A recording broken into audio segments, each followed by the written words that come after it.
Good. Should we do a bloody show? Yeah. Let's do a podcast. I mean, that was slick, wasn't it? That was probably a slicker start than last time. We're definitely improving. Well, hang on. I didn't know. I didn't know that was the fucking start. Can we go? Okay, we'll go from now. Jesus, no. I'm just sitting here chilling, drinking some fruit punch.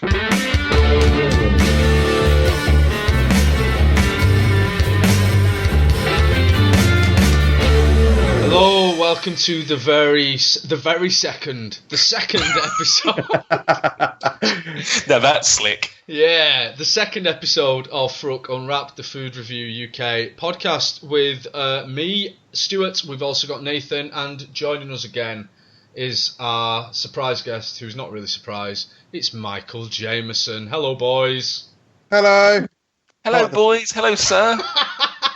Part of the furniture now, isn't I? We've had quite a lot of positive feedback from the last episode of this podcast. Yeah, that's why we thought we'd better not change up the roster, because I'm here for the very second time. Oh, do you remember all those good shows we had before he joined? Oh, they were. No, the feedback was amazing, I think. Obviously, we don't want to sit here and, suck ourselves off too much, but I think, well, not metaphorically anyway. I think we're all very pleased with what we got from the feedback from last time round, and hence why we're going to carry on this little ship until people stop listening. Episode 5. I think if the main feedback you get is around the audio issues, I think you're doing something right, apart from microphone setup. But no, hopefully that's fixed this episode. So let us know. Fantastic. Or not. Just keep it to yourself, if anything. But please do, if you have subscribed to us on iTunes, write us a little review on iTunes as well, please. Tell us how amazing we are, or how irritating Michael is. Either is absolutely fine. We're happy to accept any criticisms about Michael, specifically about Michael. So we've got a bit of a theme this week, then, haven't we, lads?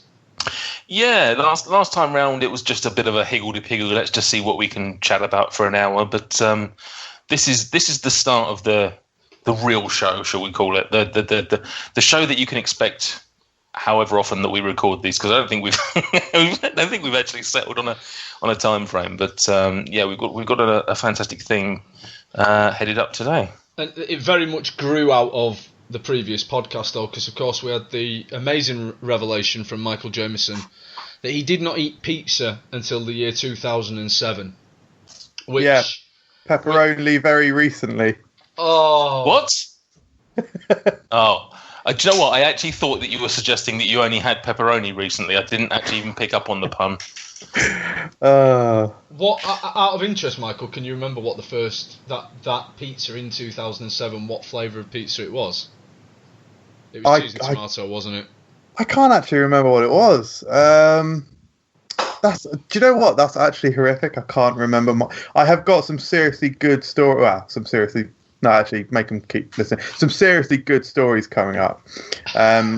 Some key milestones in my pizza journey that over the course of the last decade. But no, I can't remember what the first one. I might be able to remember. I don't know. We'll see. I'll tell you later. Work on that over the course of the recording, and see if we can check back in on that one. So before we start on pizza stuff, do we have any Food Review UK news or any exciting food news that we have come across in the last couple of weeks? I think there's definitely a key piece of news out of Mondelez / Cadbury / Poundland or Pound World. Can't remember which one. Poundland. And that is that they recently announced they were going to do a clone of Toblerone, a Tobler clone, if you will. Called Twin Peaks. And Mondelez have tried to block it from being sold because of the shape. So that's why it's actually been delayed. It was supposed to come out at the beginning of July, but it's been delayed. Is Mondelez part of the Cadbury brand then? Is it part of the Cadbury family? They are. So it's Kraft? Yeah, I think Mondelez might own Kraft, who own Cadbury, Right. or it's the other way. Cadbury are owned by Mondelez, and Mondelez are owned by Kraft. But This is going to be a very nerdy comment based on my work, but we often have people that had shares in Cadbury's, and then they got sold and taken over by Kraft, and then they got taken over by the Road to Mondelez or whatever it's called. So yeah, it is. I believe Mondelez are the top dogs on that pyramid, which brings us full circle, triangle. Yeah, brings us full triangle back to the Toblerones. I'll tell you what's a bit hypocritical though. Literally, like back in May, I think it is, Mondelez blocked Nestle from trying to copyright or trademark the shape of a Kit Kat, and now they're basically going the other way. So, hypocrites. Disgusting behaviour. You'd think that they would be like, they would see that hypocrisy, and they'd just be like, no, you go and have it then, guys. Don't worry about it. That's how business works. Yeah, exactly. You got a friendly business gets you money. That's what everyone says. John say. Where does the name Toblerone come from? Fun trivia. Where does the name Toblerone come from? Very interesting you say. I'm not looking for a country or a place. I'm looking for an I know the answer. Oh, go on then. Yeah, so obviously it's a Swiss kind of Alpine inspired chocolate bar, and it actually comes from the name of a mountain range in Switzerland called, I think it's not quite Blerone. It's something like Leronier. And it's famous for having the world's longest toboggan run, hence Toblerone. Incorrect. I really hope that MJ came up with that on the fly. I hope that was all bullshit. Of course it was. The biggest liar in the world. Manufactured by the chocolate maker Tobler, and the original length of the Toblerone was 100 units of measurement of whatever they are. Tobler 100. Wow. Fact. So why is it called Toblerone? Yeah, we should be pronouncing it Tobler 1. Tobler 100. Tobler 1. Tobler 1. What do they call it in Germany? Tobler ein. In Spain? Please tell me this is real. Toblerone. France? Toblerone. Toblerone, correct. America? Toblerone? Toblerone. Hey, pass me a piece of that Toblerone, Dave. Oh, come on. Let's not lay into the Americans. I think we've had far too much of that this fucking month. I'm not entirely sure that my explanation of Toblerone is true. Yours is bullshit as well. No, I mean I'm not purposefully lying. It's in my head as something that I think I know, but that doesn't necessarily mean that it's correct. Shit, I now know how everyone else feels around me when I consistently lie 100% of the time. There's actually there's a video on YouTube on one of my very old channels, Resourceman Daily. If you want to find it, it's I think it's called something like the origin of the Kit Kat, and I basically said, I kind of want people to watch the video, but it's basically to do with bowling alleys and trick shots down 2 bowling alleys. But yeah, watch the video. Little plug there for a dead channel. I think my most disappointed part of this entire conversation is the fact that nobody clued me into the fact we were playing Call My Bluff about fucking Toblerones, and I didn't come up with any even remotely close lie about how a guy called Blerone had a toe that was shaped like a triangle. Surely it should be Call My Fluff, because we're a food channel. Okay. After Marshmallow Fluff. Correct. A niche, such a niche food product. Yeah. That you would never name a game after it. I think if I went, we're going to play Call My Fluff, I genuinely think that 80% of our audience wouldn't understand what. They would think we were like taking fluff out of our belly buttons and tasting it or something like that. Yeah. Great idea for a game. You've talked to our listeners. It's better than Call My Muff. Oh. Is it? Any other news? So hang on. So was that the end of that? So that they're trying to fight Pound Land World. Yeah, trying to block it, and it's quite funny actually. It might be a bit of a savvy business move, because I've seen in the last week and a half, 2 weeks, I've seen Toblerone on, like, I can't remember if it was a special offer, but they were discounted at Poundland. Maybe it was 2 for 1 instead of the standard 1 for 1. But then later on, I then saw the shelves being restocked in a different store with brand new boxes of Toblerone. So maybe it was just to get a few weeks extra purchases out. But yeah, it's all very mental. I don't agree with it. You can't trademark a shape. Well, I think you can trademark a shape when it comes to a food. I mean, that is their... I'm not going to say it's their USP, because obviously their chocolate's fairly unique amongst others as well, but it's very... You see that and instantly know what that is. So I don't know. But the Poundland one's got 2 rows, so it's almost like row after row of breasts, you could almost say. Not that I would, but it is a very versatile bar. Well, like the underside of a pig. Versatility check. That's one mention of versatility in an appropriate way. Well done, Michael. I was going to say, Poundland have already got a full range of knockoffs, haven't they? I think the counters and the M&Ms and things like that. They've got a variety of knocked off products. I tend not to go in Poundland very often. It's not very local to me. What am I talking? There is literally a Poundland a 10-minute walk away from my house. I was going to say, I thought up north, instead of Tesco's, you had Poundland. Yeah, it's just great. That's their Waitrose. Yeah, no, there are lots of Poundlands. Yeah, I just tend not to go in them. No, I do go in them. I'm talking utter rubbish. I'm just lying again. I'll tell you what products you can find in Poundland. KA drinks. Can you? Yeah. If only you told me that about 4 hours ago, Nathan. That's what's the fun in that? Well, anyway, we'll come back to KA drinks slightly later then, shall we? Yeah. And I'll tell the horrific story of my afternoon. Any other news? Don't think there's much in the way of news, but in terms of upcoming videos, we've got a good little cream cracker challenge coming shortly. That'll be pretty good. Will it? I was there. You were fucking in it. Jesus. That's what I fucking just said. All right, pipe down with the swearing. Yeah, Peterson. Oh, God. If it wasn't for your swearing.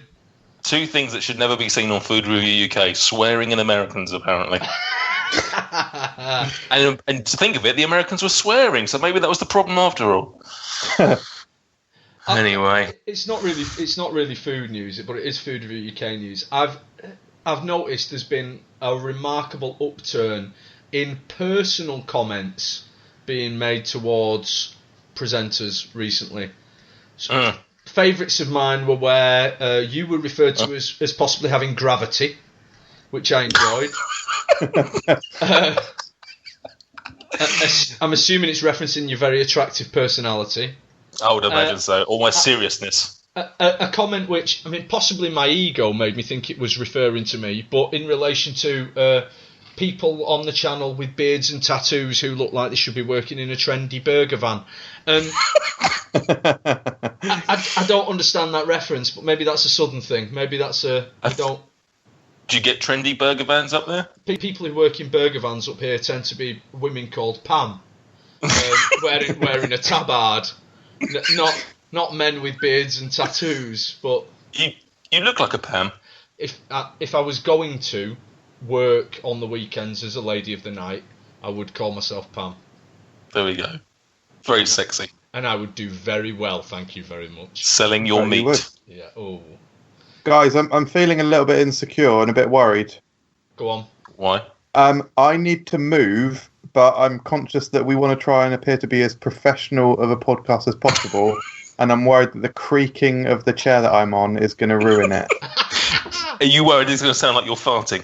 I'm going to do it now, and just that's what the potential additional noises are. Okay, so let's all be quiet. Okay, just adjust the cushion. Right. Okay. I think I'm ready. My bum's a bit sore, but okay. I'm ready to talk about pizza. Imagine if we were selling this podcast. People would have paid to hear a man just shift his ass on a chair. My bum's a bit sore. I'm ready to talk about pizza. Fantastic. I was planning on having, when we launch Patreon, I was planning on having the podcast be the exclusive, the exclusive benefit for the $50 tier, which sort of would be like selling it. Selling out. Yeah. I don't know if people want to pay $50 to hear this. Do they? Let us know in the comments below. There are no comments below, so it doesn't work. It will be on YouTube. Shout out to all our YouTube listeners. Write in the comments, my favourite pizza crust is ... So you fill in the blank, hashtag my crust. Mike Rust, like Michael Rust, the son of David and Pamela Rust. And they had that little baby Michael. Conceived in the back of a burger van. Yeah. Right, pizza. Should we talk about pizza?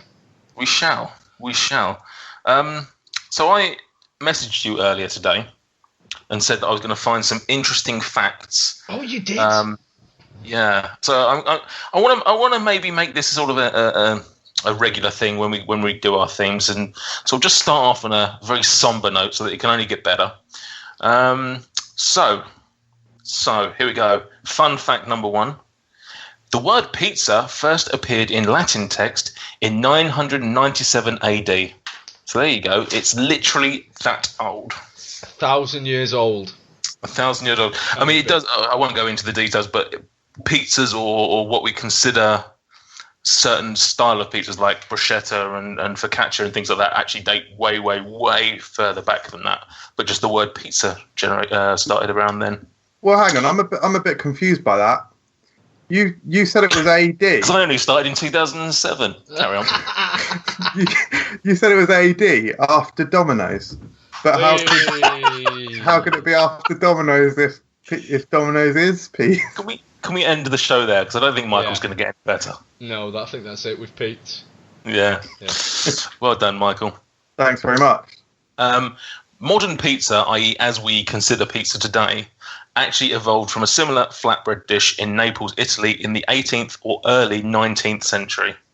Again, like a good 100, 200 years before Michael ever even heard of them. Do you know what I like most about modern pizza? What? That it's got Wi-Fi. Cool, I've ruined that then. What? I don't even get it. It's like, I'm saying, I was trying to think like what technological thing could I assign to a pizza, and I thought Wi-Fi is pretty modern, isn't it? What's the next fact? Moving along quickly. Let's not focus on it. Yeah, no. On any given day, approximately 13% of the US population consumes pizza. Jesus Christ. God, crust. Fuck. Why didn't I just seamlessly say Jesus Christ? Jesus Christ. Jesus Christ. Jesus Christ. That is insane though. That's over 10%. It is. Well done, but under 15. How many people are there in America? Like 300 million or something, isn't there? Was it more? Surely everyone in New York has like a slice of pizza for the lunch though, don't they? So it's not. I bet there's an awful lot of slice of pizza. I love that generalisation of New Yorkers. Just all they eat is pizza on a lunch. Yeah, I mean they do though, don't they? Isn't that an accepted fact? I think Chicago certainly does. I don't know about New York. Chicago was pizza crazy when I was out there. Oh I think it's definitely a massive thing in New York as well, though. Because New York is the home of the slice shop, isn't it? Which is what I said 2 minutes ago. Yeah, is that good? Yeah. But no, Michael's just clarifying it's still there. It hasn't moved. Didn't close in those 2 minutes. That is pretty mind blowing. That's a lot of people. That's insane. And there will be people, right? Like fact, there will be people who eat pizza every single day. Well, we're coming to something similar to that. A couple of records for you. The world's largest pizza was prepared in Rome in December 2012 and measured. Now, do you prefer meters or feet? Feet for me. I prefer meters. Okay, I'll give you both. 1,261 square meters, which is approximately 13,570 square foot. Bloody hell. Smash that now. Yeah, if I was a better man, I probably would have found out roughly what that equates to, like whether it's a football field or something like that. That's just such a big number that I can't. I mean, literally, I can't picture that in my head. Now, I don't know if this was for dietary reasons or not, but that was apparently a gluten-free base. So there you go. The longest pizza. Now, this blew my fucking brain. Have a guess, guys. I'll give you a clue. It's in kilometres or miles. Oh. Actually, no, because you're going to now that I've said that, you're probably going to overstate it. 100 miles.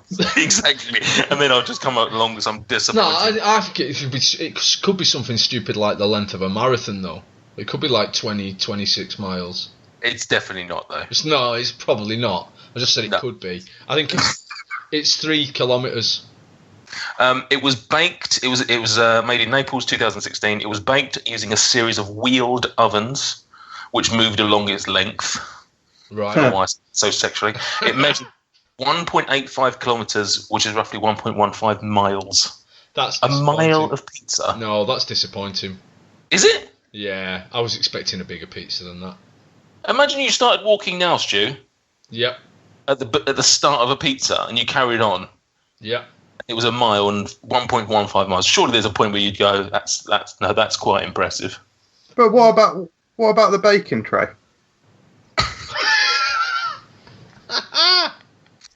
Right, I'm going to rattle through the next couple. The world's most expensive pizza. How much do you think? Now, this is the world's most expensive pizza that's sold regularly, not one-off individuals or limited editions. Is it Domino's down in the south? Fucking hell. I will give you a clue. It's Yeah. nothing actually mind-blowing. It's actually quite surprisingly low. Is it not one of these like 1,500 quid pizza with gold on or something stupid like that? Going to come on to those. Those are sort of one-offs that they mentioned. But this is it's sold at it's a thin crust pizza at May's restaurant in London. It's Guinness World Record. 70 quid. MJ? I was going to say a couple of years ago I actually saw Pizza Go-Go, and I'll talk about them later as well. I saw Pizza Go-Go did it was called the Millionaire's Pizza or something, and it was pretty expensive. It was something like 100 quid, and I think I was trying to contact them and say like, look, send us one. But no, okay, I'm going to say, I mean, you could go to an amazing restaurant. I would say like 120 quid. Oh, you've only stopped at 100 because you would have been dead on £100. Wow. There are other expensive pizzas which are one-offs. You've got the Pizza Royale 007 at Haggis Restaurant in Glasgow, which sold for £4,200. Jesus. It had caviar, lobster, and topped with 24-carat gold dust. Sounds horrible. Yep. You've also got at Nino's Bellissima Pizzeria in New York City. We're back in New York. Yep. That's a caviar pizza at $1,000. No, right. Do you know, I like caviar, but, well, I say I like it. I would eat caviar, and I have eaten caviar, but not on a pizza. Come on. No. No. And the last fact I've got for you is National Pizza Month is an annual observance that occurs for the month of October in the US and some areas of Canada. So I imagine during Pizza Month there are people that say, right, I'm going to eat pizza every single day for, what's October, 31 days. Oh, I'd get so fucking bored. Really? Yeah. Too much of a good thing. Yeah, I think I could probably manage, a few days of pizza, but then I'd be ready for a burger. I do have one more thing. I don't think we'll rattle through all of it because I've talked too much already. YouGov did a survey in February 2017 to find out the most liked toppings on pizza. What do you think number one was? Pepperoni. Ham and pineapple. Cheese. It's one individual topping. Cheese. So pick ham or pineapple. Pepperoni. So you're going pepperoni, MJ? Stu? Not including cheese or tomato base, the actual toppings. Ham. Ham came in at second. Ooh. 61% of people liked it on their pizza. Pepperoni came in fourth at 56%. Number one was mushroom, 65% people. That is Fuck insane. off. Mushrooms. With 18%, what do you think the least favourite topping was? Anchovies. Oh, both of you. Anchovies. I bloody love anchovies. Pineapple was middle of the road, 42%. I'm surprised at that. I thought pineapple was going to be more divisive. Oh, I was literally just thinking divisive. God, we are literally the same words. We have the same words. Correct. Showing he doesn't know many other words. Wow. Well, that leads us nicely on to what we feel about pizza toppings, I suppose. So anchovies then came out as the lowest. I would say that for me, it's right up there. I love anchovies, capers, olives, those strong flavours. A pizza with anchovies, capers, olives, and chili on for me would be absolutely awesome. Love it. So what did you say? Anchovies, capers, olives, chilies. Right. So you've ticked off 3 of my list of least favourite. The fourth one being truffle oil, which I sometimes see in fucking Pizza Express. Not a fan of that. So you could literally have my least favourite pizza and enjoy it. Yeah, I literally could enjoy that. Wow. James, where do you stand on those toppings, Jameson? Of course you don't like those. They have flavour. Yeah, obviously don't like capers because of the vinegar flecks. I've never properly had anchovies. I suspect I'd probably like them. There is so much lightning happening now. This is a weather update. Fucking tons of lightning. Yeah. Anyway. You've never had anchovies? I don't think so. I've only had them once. Guess what we're eating on the next podcast? Oh. No. Yeah. No. Do you know what? I'm more worried about the cost. I'm such a cheapskate. Skate. You have to buy. Unless it's on a pizza, you have to buy the fresh ones as well. You can't have the tin to eat fresh. Right. No. They're probably just like kippers, right? Tiny, salty, fishy fish. Olives I'm fairly indifferent to. Certainly wouldn't choose them for a pizza. And truffle oil again, just think it's a bit overrated. It's just a nothing ingredient really, truffle oil. So what would you have then? Actually, just before you answer that, just coming back to something we were saying earlier about how you only had pizza in 2007 or whenever it was. Do you remember? You obviously don't necessarily remember what you had, but do you remember if you liked it or not? Do you remember like eating it and going, "Oh, this is great. I wish I hadn't waited until I was 34 to try it or whatever age you were." 100%. Oh, you loved it day one. Yeah, day one, loved it. Despised the rest of your life because you hadn't had it. I don't know. I was at peace with my decisions. Did Claire introduce you to it? One of my stories, to be honest. I've got 3. Ooh. I've got 3 pizza stories, and I'm gonna tell them in reverse chronological order. Wow. Well, tell us. Go on, whatever. Hang on. Do it. One question at a time. Fucking hell. Toppings. Pepperoni. Yeah, love obviously. Pepperoni. Standard. Right. Like ham and pineapple a lot. Okay. Yeah. Like a meat feast. Tell you what I got into recently though. S&M. Club Penguin. Oh sheesh. No, pepperoni and pineapple.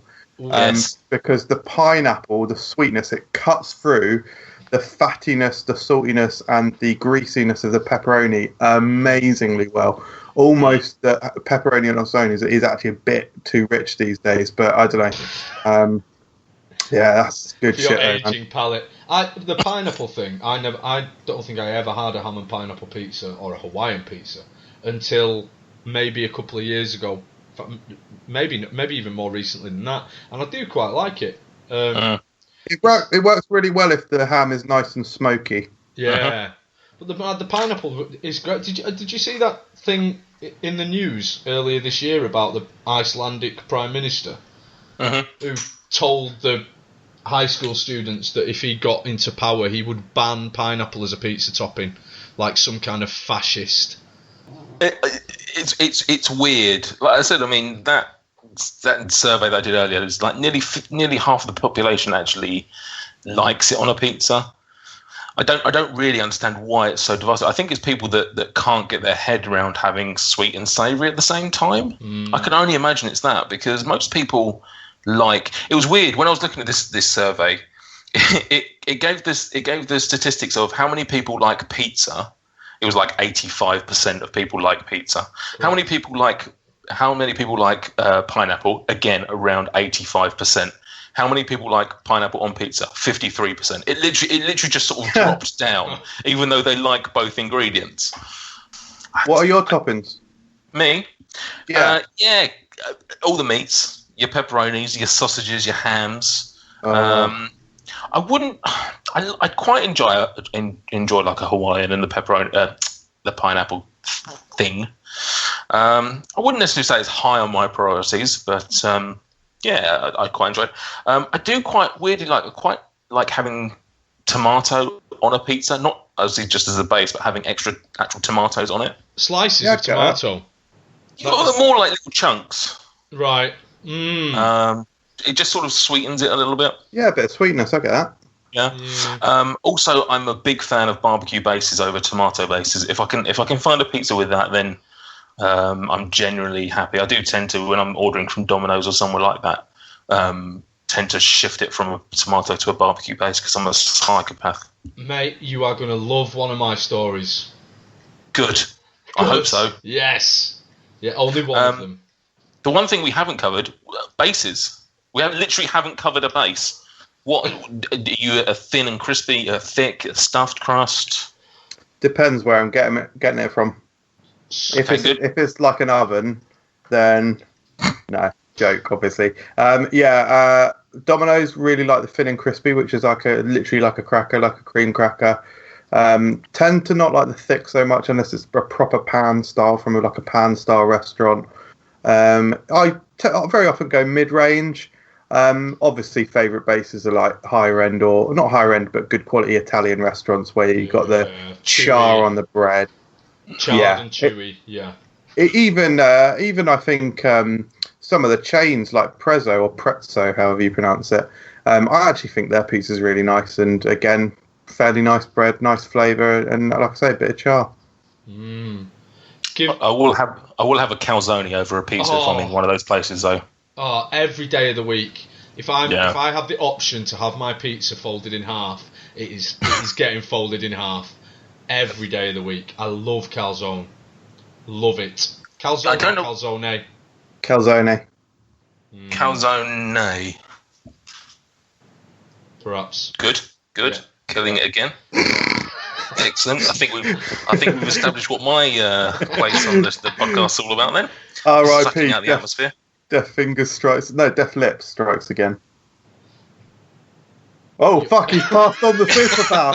I thought that was a good moment for me to have a little sip of drink with it, like you guys talking or laughing, covering the sound of my lips smacking on the metal tin, but no, was not a sensible time to try and take a sip. Always want to hear your lips smacking. So other than a calzone, what I think I do, I'm free and easy. Sometimes I like a nice thick, the pan.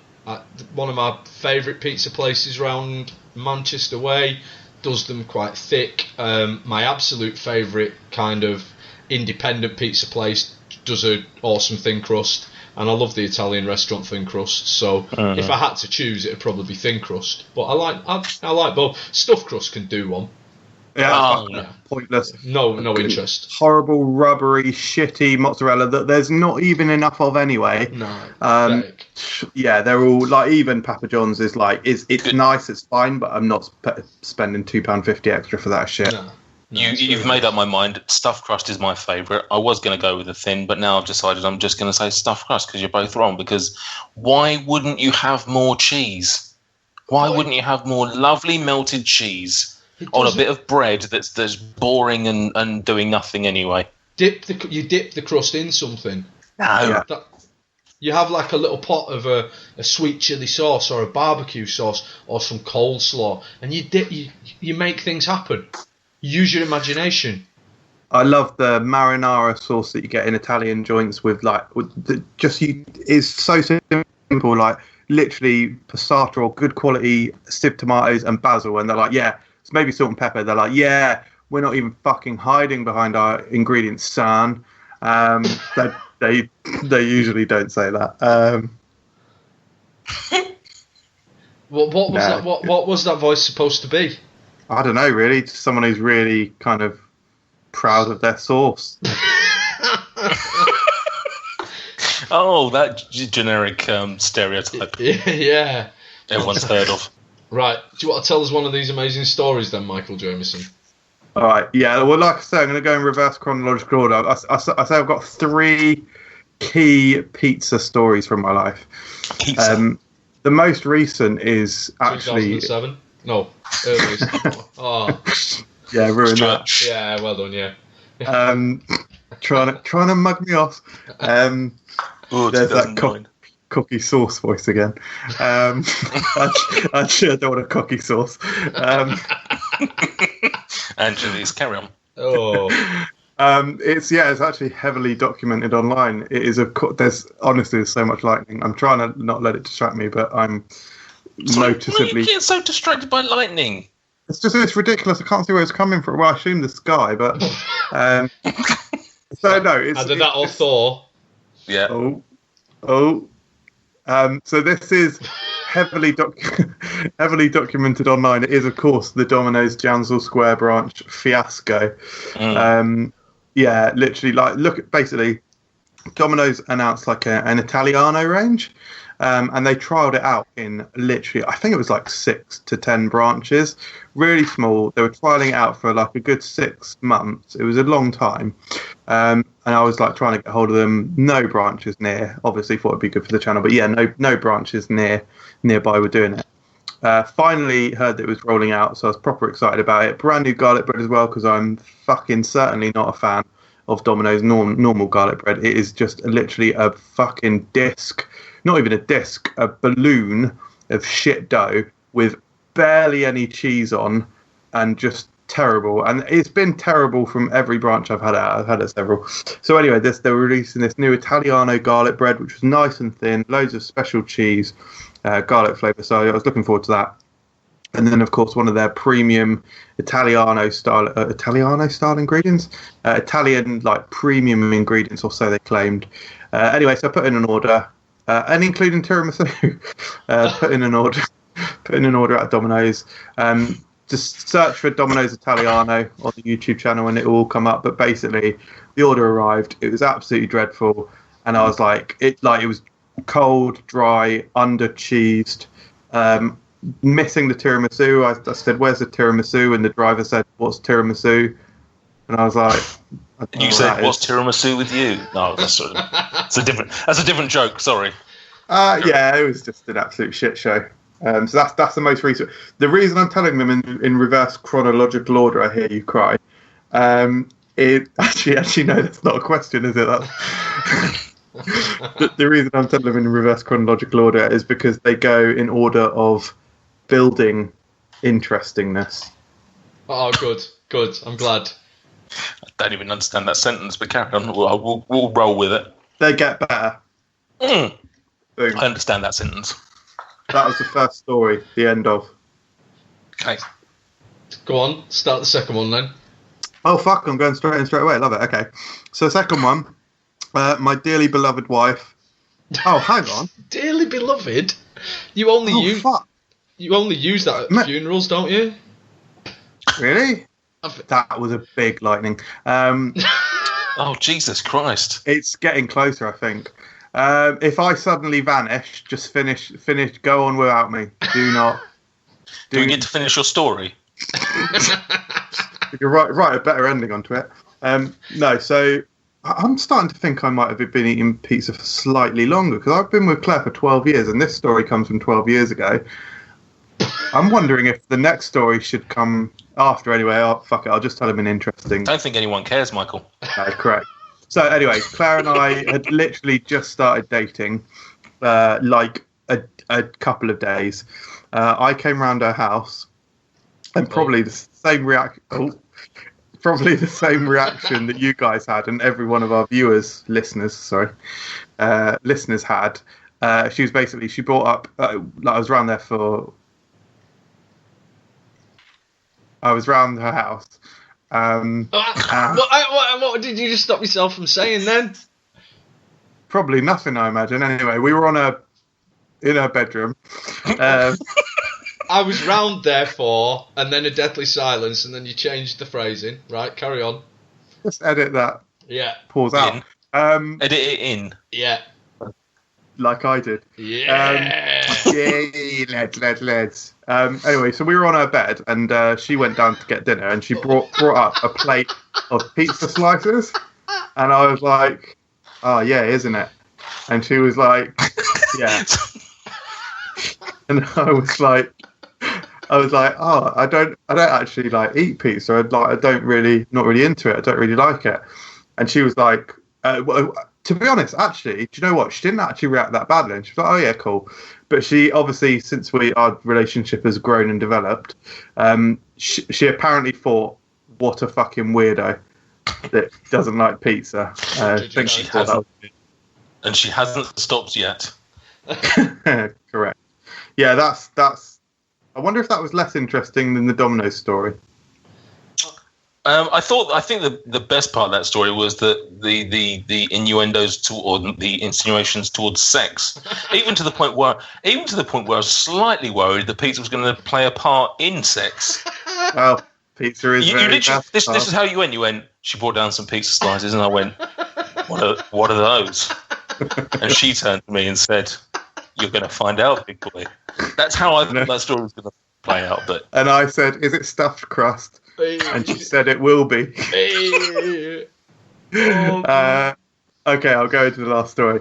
I think the last story is the best story because it is the most... oh, no, this is definitely before that one, actually. This one is the most, perhaps, emotionally impactful one to me and the one that I can still see, smell, and in many cases, hear the pizza. No, I couldn't hear the pizza. Basically, I was around a friend's house, and I used to live in Chesham, and Chesham have got a pizza go-go, which are not really particularly common, but they do some really good pizza, like very large pan style with that massive mound of cheese on top, which goes all kind of golden and bubbly. So you know that kind where it has lots of tiny little golden bubbles, like because of the way the cheese is, I guess. But anyway, so I was around their house. I think we were playing video games and just generally having like a nerdy evening. And they busted out Pizza Go-Go. And I was, as I say, I was in the fussy eater stage / not eating pizza. And anyway, it arrived. And I remember seeing it and smelling it. Someone just had literally just a plain cheese pizza. And I was like, I didn't go into this last time. But yeah, the reason that I didn't like pizza or didn't try it was because I wasn't really into cheese. And I wasn't particularly keen on tomato, which is obviously pretty key. Love dough. But this arrived, and I was just like, this smells absolutely incredible, and it looks absolutely incredible. And I think that Pizza Go-Go was the first pizza I had, wow. And I think it was fairly shortly after the Claire stuffed crust incident. And that's it, guys. That's my trio of pizza stories. Very good, Michael. Amazing. I don't really have many pizza stories. Literally the best thing that I could come up with, and when I say best, that is very much subjective. When I was a young child, I once had a birthday party in Pizza Hut, which may not be particularly surprising or interesting in itself. But I don't know if you guys remember, I imagine Stu probably more so than MJ. Pizza Hut used to have a marketing campaign with Care Bears. And so, which meant that I actually had a Care Bear party at Pizza Hut when I was about 7 years old. I have no recollection of any Care Bears Pizza Hut partnership. They used to be like their in-house entertainers, for want of a better word. They used to sort of... Wow. Yeah, so there was me and all my friends and some of the fucking Care Bears, or should state, staff wearing Care Bears outfits, because I don't, I'm not a psychopath that believes they're real. I'm kind of envisioning like a McDonald's birthday party. Did it bear any resemblance to that? Oh, God. I don't care to remember. Hey. But yeah, I mean that's the closest I've got to a particularly interesting pizza story. It's not even necessarily anything to do with the pizza, other than the fact that it happened to be in a Pizza Hut store, in a Pizza Hut restaurant. That the fact that a 7-year-old boy had a Care Bear party at Pizza Hut, which might be the saddest thing I've ever said. I feel incredibly sorry for you, Nathan. It's. I don't know if I've really recovered from it. If I'm honest, it explains a lot. It really does. Yeah. I don't see how a young boy celebrating the birth of himself with assumably friends there is something sad or pathetic. I think actually you're being a little bit offensive there. Not if the entertainers were of a slightly feminine persuasion. Strippers? And now I want to see Care Bear strippers. Oh my lord! Do you know what? I imagine it. As soon as we finish recording, Nathan, you get yourself on Bing and you type that in, because I can't imagine you'll be disappointed. It's all out there. Why wait? Carry on. You tell your story. I'll see if I can find Care Bear strippers. I've got two stories. I've plumped for my biggest pizza shame and my biggest pizza hero moment. So my greatest pizza moment and my worst ever pizza moment. Which would you like to hear first? Let's go greatest. Yeah, greatest I agree. Pizza moment. So this follows on from what you said before about barbecue sauce bases. I was lucky enough when I married my wife to go on honeymoon, and we drove down the west coast of America from Seattle all the way down to San Diego, and I think we were in Eureka in Northern California, and we were staying in a motel and decided rather than going out for dinner we would order an American Domino's. And I phoned up the Domino's, I ordered my wife's pizza, I ordered my pizza, and I asked the guy, can I substitute the tomato sauce base for barbecue sauce? And the man in the American Domino's said to me, that is a great decision, you know your pizza. And I was so proud, like literally, possibly the best thing that happened on my honeymoon. If an American tells you that you know any food, generally speaking, I think you've definitely done something right. Yeah, I think that's incredible. I mean, as I said earlier, I mean, barbecue sauce on a pizza is godly.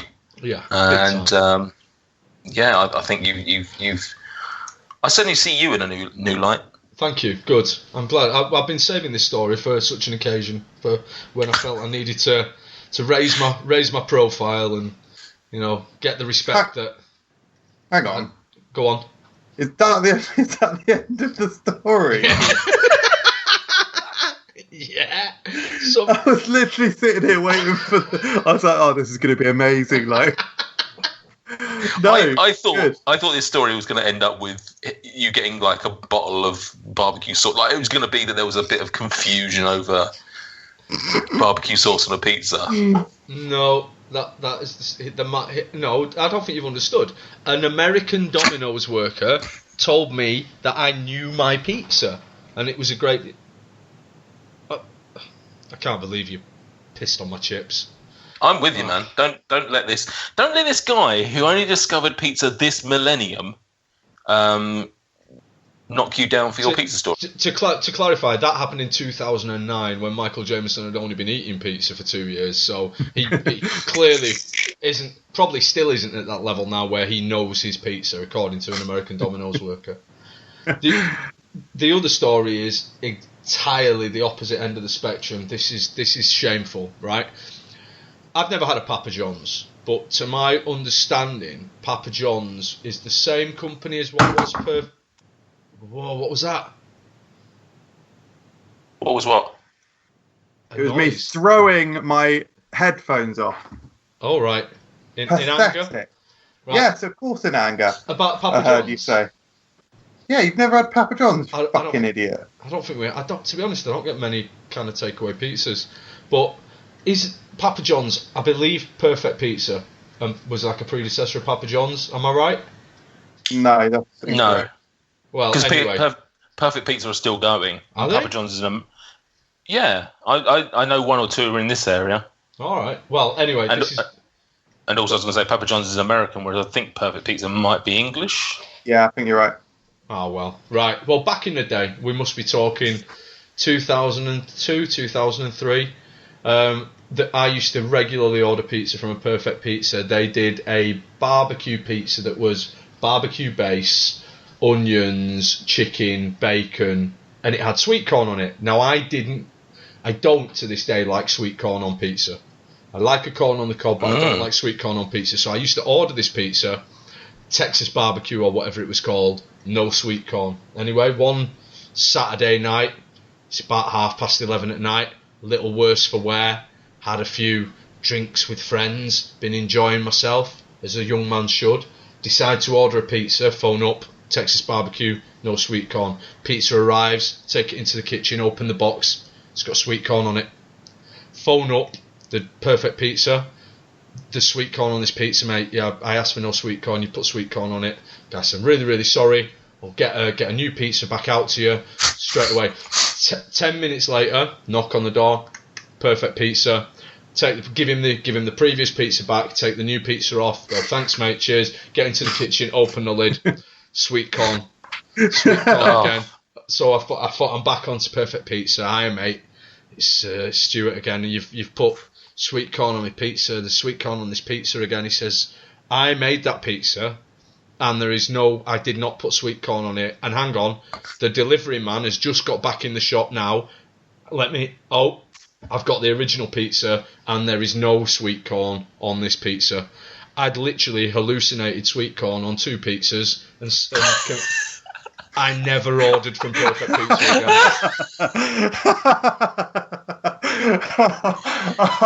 Oh fuck! Wow! Insane. I just imagined sweet corn. I never ordered from Perfect Pizza ever again, and it was my favourite pizza. Sorry, you never ordered from them again? No. Even though you were the one in the wrong? Yeah. Do you not understand what people in the fast food industry do to people who annoy them, Nathan Peterson? They put sweet corn on your pizza. They put sweet corn on your pizza, yeah. So, had you been having drugs, or was that literally just drunk hallucination? Because I'm not sure if I realised that drunk hallucination was a thing. It depends on how much you've been drinking, I would imagine. Yeah. Correct. No, do you know what though? There used to be a Perfect Pizza in Aylesbury, and I absolutely loved it as well, because they were one of the few places who did like a full size. I guess it's basically like a garlic pizza bread, but yeah, like a full size normal pizza, but like no tomato sauce and like garlic flavouring, and it was so fucking good. And I loved that place. Oh, I wish they were still around. The only, literally outside of the top three, the only the big chain pizza place that I ever regularly ordered from was one that was local to me when I lived in a place called Ickenham, and it was called Village Pizza, and it was just like a one-off. It didn't have like other chain. It wasn't part of the chain. Sorry, that was pretty nice, and it had like just so many, like a huge variety of toppings, so you could just switch it up literally every single time you ordered. But otherwise, I'm not really a fan of the sort of anything beyond Domino's, Pizza Hut, which I don't even have Pizza Hut anymore, to be honest. Is Papa John's or Domino's for me, generally speaking. I don't know. I'm just not a fan of the other ones. No, if I'm ordering a pizza for preference, it comes from a little independent near me called Don Paolo's, which is amazing. I'm not really fussed for Domino's. I used to quite like a Pizza Hut, but like I said, takeaway pizza now isn't really something that happens. I haven't had one since I got back from Chicago. I just cannot do it. I just literally cannot bring myself to part with money for something that is inferior to something that I've eaten. Correct. Yeah, there's a couple of YouTube channels I watch. The first one is First We Feast, and the second one is Munchies, and both of them have got very similar pizza shows on, and it's basically just going around amazing pizza places with like in America with really different styles of pizza, like Napoli and like deep Chicago deep. And honestly, literally, you can 100% watch that as porn and happily masturbate to it. It fucking makes me so hungry and so horny, and like, it looks so. Just, I cannot recommend those channels just for the pizza content alone. Well, it's obviously pizza and sex. Obviously, got a big connection emotionally for you. I think we've established that on this episode. Can I just very briefly, before we get to the next segment, can I just very briefly give it like a lightning update? Yeah. It is happening with such frequency and such. Basically, I don't know if it's lightning anymore because I can't hear it, but it is going. Yeah, you can't hear lightning. Lightning doesn't make a sound. It's happened like 50 times. I don't know what on earth it is. It's like someone's put just a flashing light on top of their house that happens not regular intervals. I don't know. Anyway, I'm starting to wonder whether lightning to Michael is sweet corn to Stuart. You're just hallucinating it. God's just up there going, I could tell you, I didn't put any lightning out there. I've had a look. The clouds come back. I'm looking at the cloud. The cloud's here. There's no lightning in it, mate. Oh, fuck. Nathan? Yes. Are you ready? Oh, I'm ready. It's time to play a game. Let's play a game. It's called Sweeter of Savourier. We pull the name of a foodstuff out of a hat. You tell us what you think about that. Will the next foodstuff be sweeter or savory? Will it be sugary or covered in salt? There's just no way to know. But you must predict. Will the next foodstuff be sweeter or savory? Michael, can you remember how many you got last week? Oh, savory. Like, did I not get 6? You got 6, correct, Michael. So Nathan Peterson, are you ready to challenge Michael Jamieson? No. Oh, no. I'm ready to beat Michael Jamieson. Oh, fantastic. Good, man. I've lost my pen. Where's my pen? Oh, lightning check. I've just seen one. Good lad. Right, here we go. Are you ready, Nathan Peterson? Yep. Looking forward to crashing out first food. Yeah, impossible to crash out on the first food. Product number 1 out of the Northern Flat Cap is Nathan Peterson. It's the McDonald's fries. McDonald's fries, notorious for usually being over-salted, unless you ask for them without salt, obviously, because it would be difficult to be over-salted without salt. So yeah, that's a very, very savoury product. So will the next product be sweeter or savourier? Stuart, I'm going to go sweeter. Sweeter. Nathan Peterson, the next product out of the hat is Starburst. Starburst it is, Nathan. Oh, fucking hell. It is 100% lightning. That's the first time I've seen the actual lightning. All I've seen so far is just... Can you hear that? Did you hear that? I can hear that thunder, yeah. Because that would be... Okay, I am now absolutely stunned. Like when I said earlier, it's happened like 50 times. That wasn't a joke. This is literally the most lightning I've ever seen. Sorry, carry on. He's trying to put you off, Nathan. He is. This is gamesmanship. Oh, the sneaky little snake. So what was it? Starburst. Starburst. Which is obviously sweeter than McDonald's. Oh. Yeah. Probably couldn't get much sweeter. Probably not. Or could yeah, I genuinely do think that is actually like sickly sweet. Incorrect. It's just about the right sweet. Yeah, I'd be absolutely bitterly disappointed if the next one wasn't savoury era.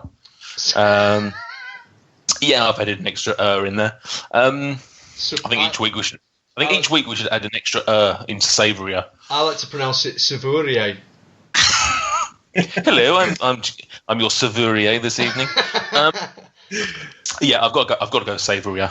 Nathan Peterson, the next food stuff out of the hat is Heinz cream of tomato soup. Ooh. See, you tell me these are random, but I think you're a sneaky little one yourself, Stuart Bullock. I am a sneaky little one, but it's random. Okay. Mid-table. It is very mid-table. I very mean, much it's so. generally considered to be a savoury, Yes. but as we had last week with ketchup, it's got its sweetness. It does essentially the same kind of area as ketchup. Yeah, arguably... no. I was going to say arguably more sweeter, but it's probably sweeter in a sort of softer way. It's definitely savourier than Starburst, though, so you're on. Yeah. Yeah. Where do I go from here, though? That's the question. So what number's this? This is card number 3. This is card 3, so my score is 3. I've got a long way to go and I'm sweating. I'm going to go sweeter. Sweeter, Nathan Peterson. The next product out of the hat is mayonnaise. Ooh. This is a tricky one, isn't it? Yeah, I mean... it's game over for me, I reckon. Now this isn't fair. That's a completely independent party. This isn't fair. With no vested interest. I mean, to be fair, Michael Jameson is the deciding vote this evening. He is. But I mean, I think you've got to be given the opportunity to persuade Michael that you deserve to carry on. I can't. That's just too close to call for me. Yeah, I genuinely don't know where we go from here. I can't even remember what you said. Did you say sweeter or savourier? I did say sweeter, and I don't know how I can argue that it's more sweeter. It's got that more vinegary vibe to it. Yeah, I mean, it's literally made of what? Eggs, vinegar, and oil. Something else. Oil. Yeah. It's creamy. It's very creamy. It is creamy. It has a sweetness. Yeah. I will implore Michael Jameson to look in his heart and give it the correct answer, whatever he may deem that to be. I can't argue it based on facts because I genuinely don't know if I could argue one way or the other for either of them. Michael, finish him. Finish him. Hell, man, you're putting me in a really difficult position. Oh, Jesus, that was poor. I thought it was all right. No, It was so poor, it took Sugar about 3 minutes to get it. Yeah. Without rules, without borders, we could go unbordered and unruled.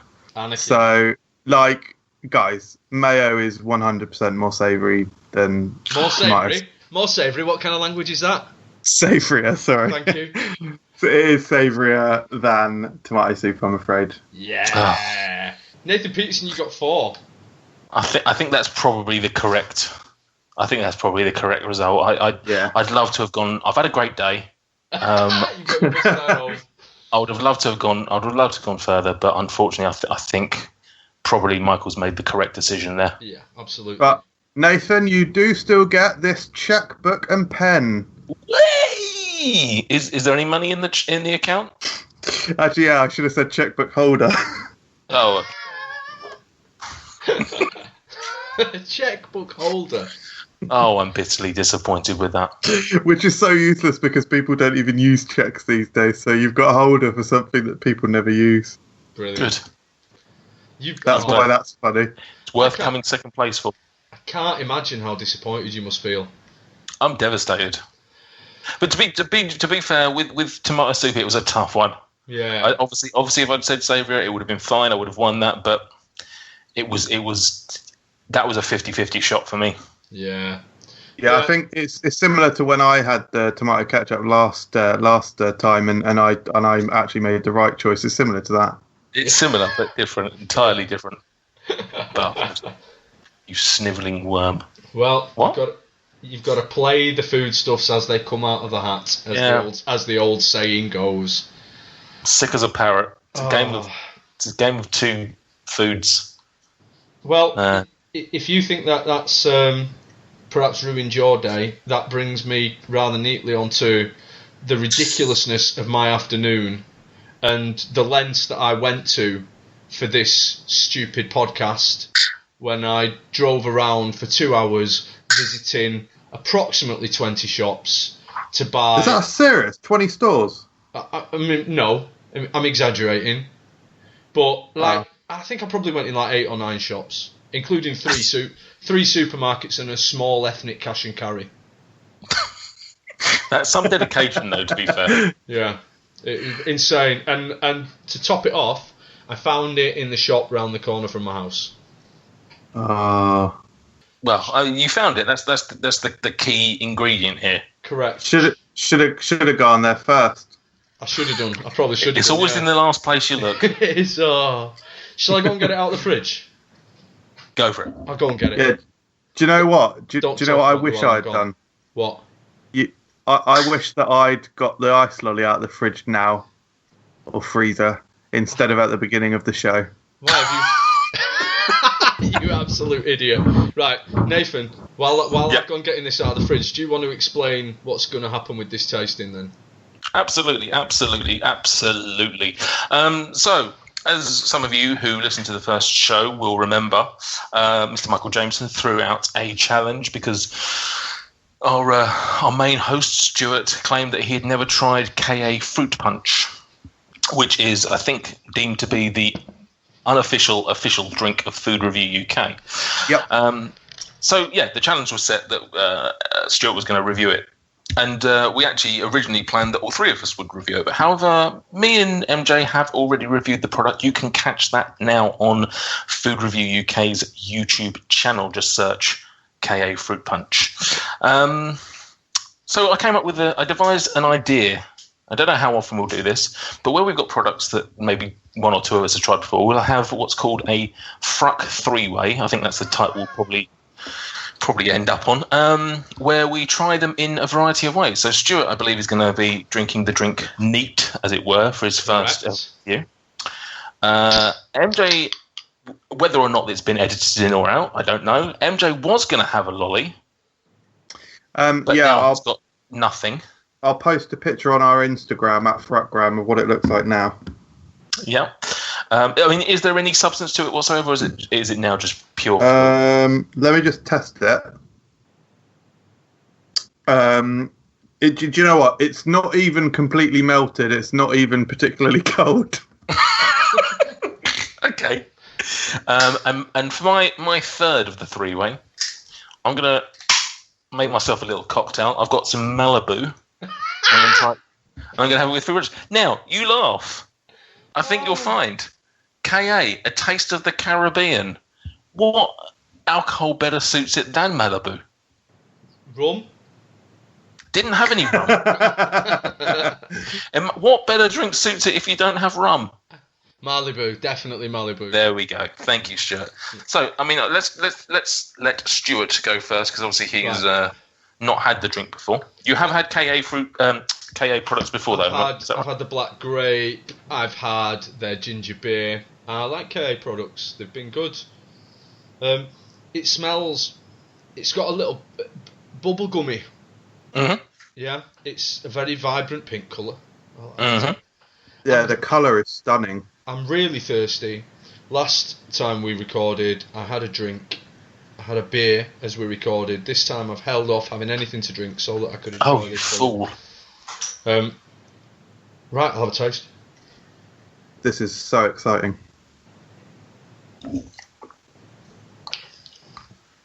Oh.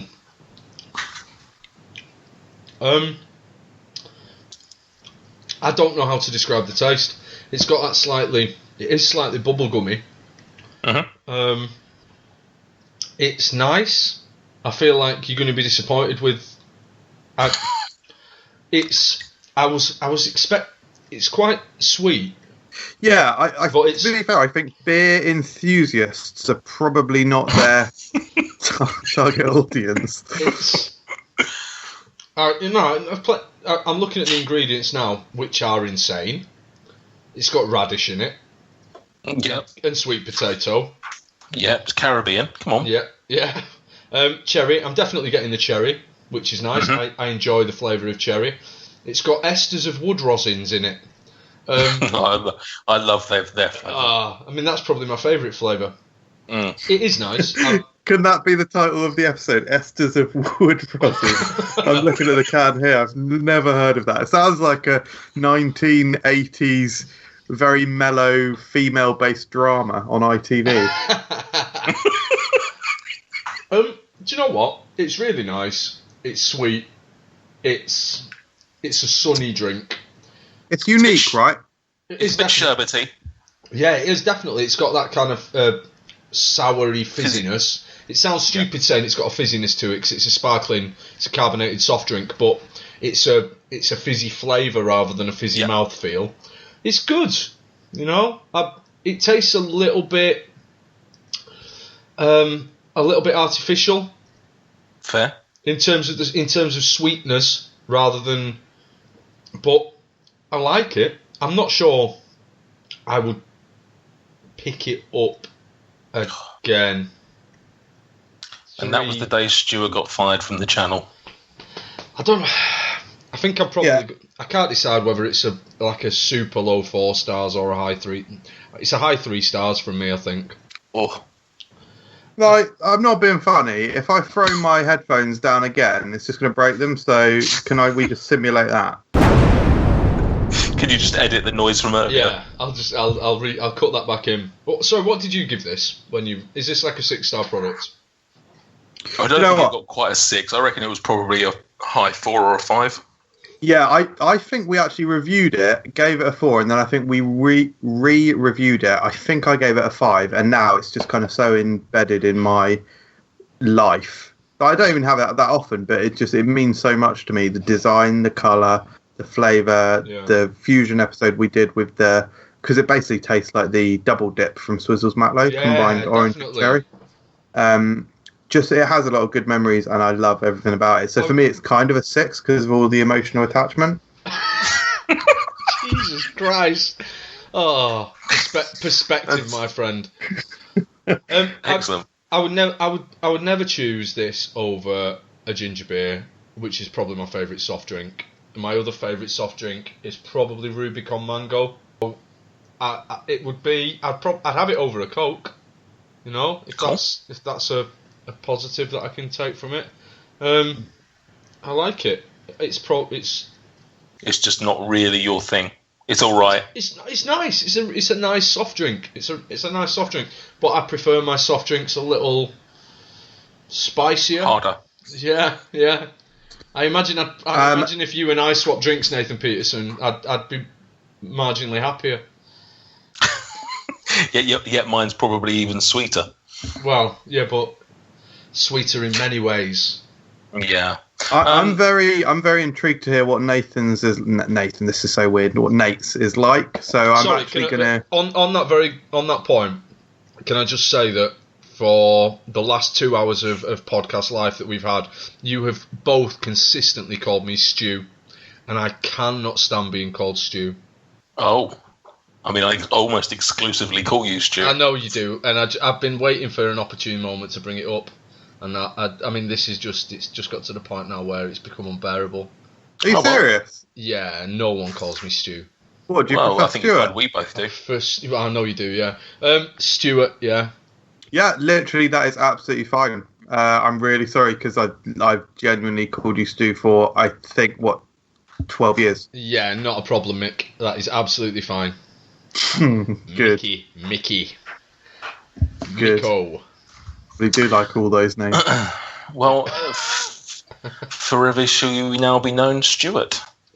Thank you. Yeah, correct. I'm gonna do this. So as I say, I posted a picture on Instagram. Basically, Claire and I bought some rubber silicone. Well, that's another story. Claire and I bought some silicone Calippo molds from IKEA many years ago, about a year ago, and this is the first time they've come in use. But essentially, I'm just drinking flat, frozen, and then melted KA fruit punch out of essentially a hollow dildo. So here we go. And it enhanced the flavour. Do you know what? The worst thing about that is that it also smells of my freezer. So Yeah, that's not particularly good, to be honest. All right, Nate, you go. I'm not even going to score it. Nate, you go ahead. I want to score. Give it a score. No, it's basically just ruined everything.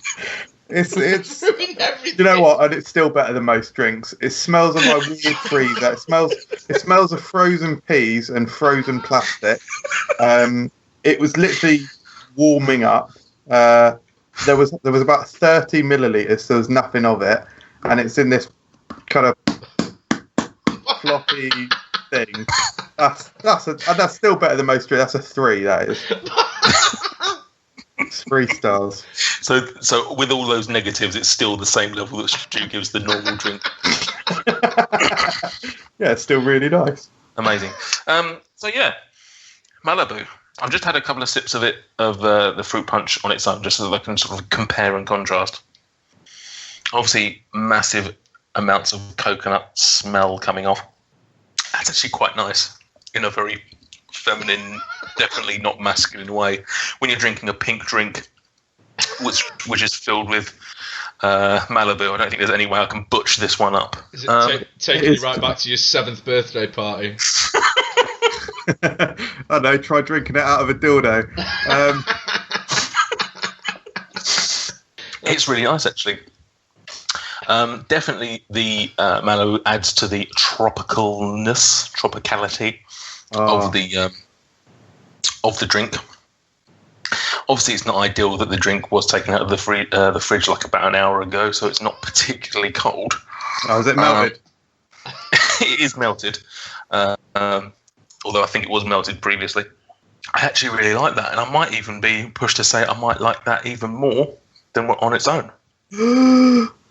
This might be my new drink of the summer. Oh my god, I'm gonna have to try it. Have you got any Malibu in the house, Michael? No, and also I finished the remaining can of K fruit punch as well. I know a shop where you can get some more. I'll nip up there later. Yeah. I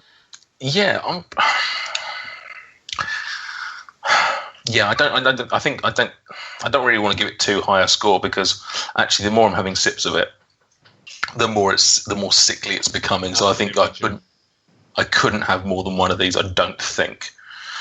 How strong have you mixed it now? I don't know. I just free poured the Malibu. It was probably somewhere between a single and a double. I don't think it was quite a double. Don't be shy. No, I won't be. That's why I'm recording a podcast. I think I'll probably give it a low 4 stars, mid 4 stars. It is nice. I do really like it, but certainly I think it's too sickly to drink exclusively for a few hours. You've had a massive turnaround there. Yeah, the thing is, I sometimes look at some of the reviews that we do on the channel, and I go, oh, do you know what? Those few crisps I had out of that packet were lovely, but as I finished the rest of the packet, I decided it wasn't quite as nice, or vice versa. There's some things you give a negative or a less positive review to, and as you go on, it gets better. So sometimes it's a good idea just to have a little bit more, just to really get it. And I think that's the problem with this. First initial instinct was this was really tasty, probably better than the original, but it is actually quite sickly. It's very sweet. Very sweet, but I'm still drinking it. Good lad. When I said shy, that was a coconut reference. Good. Yeah. I got that. I just didn't want to acknowledge it. Doesn't seem fair. Oh, life isn't fair. No. Because coconut shies are at fairs. Yeah. Yeah.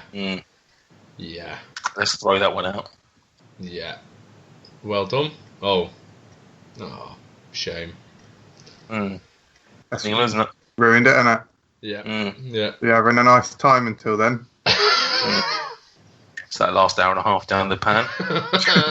Yeah, I have to delete it now. All right, from the top, guys. Start again. Hi, guys. I'll just pop this dildo back in the freezer. Can we have that as the title? Yes. Should we wrap things up? Yeah, absolutely. 100%. Thank you for listening to the second ever episode of FRUK Unwrapped. If you have got any suggestions for products to go into the Sweeter or Savourier hat, or you want to tell us of any of your amazing pizza stories or you just desperately want Michael Jamieson to say your name in a podcast, then drop us an email at frukcast@gmail.com. Thank you very much for listening. Don't forget to subscribe to us on iTunes or wherever you subscribe to things, and leave us a review. Thank you. Bye. See you guys. We'll see you in the very third episode. Classic Michael. Bookend.